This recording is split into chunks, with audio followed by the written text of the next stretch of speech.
কোনো কথা বা বিশেষ কোনো মেসেজ থাকে তাহলে আমরা কথা বলবো। আরেকটি বিষয়, যদি সবাই কথা রিপিট করি তাহলে আমরা আসলে কথা বলতে পারবো না। আরেকটি কথা বলার জন্য অনুরোধ করছি, আমরা এসেছি এখানে দীর্ঘদিন পর। সেখানে এই দীর্ঘদিন পরে আসার কারণেই আমাদের কিন্তু সেই আকাঙ্ক্ষাটি রয়ে গেছে। আমি যেটি বলতে চাই, বন্ধুরা, পথ চিনে রাখুন। আপনার পথ, আমার পথ, সবার পথ, বাঙালির সংস্কৃতির পথ। সেই পথটি ধরে আমরা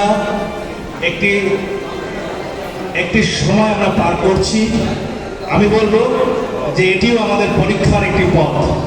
সেই পথে আমরা চলছি কিনা সেটির পরীক্ষাও কিন্তু এটি হচ্ছে। আমাদের মধ্যে অনেক বন্ধু, যেমন নতুন বন্ধু এসেছে, অনেক পুরনো বন্ধু আমাদের হাতটি ছেড়ে দিয়েছে সময় মতো।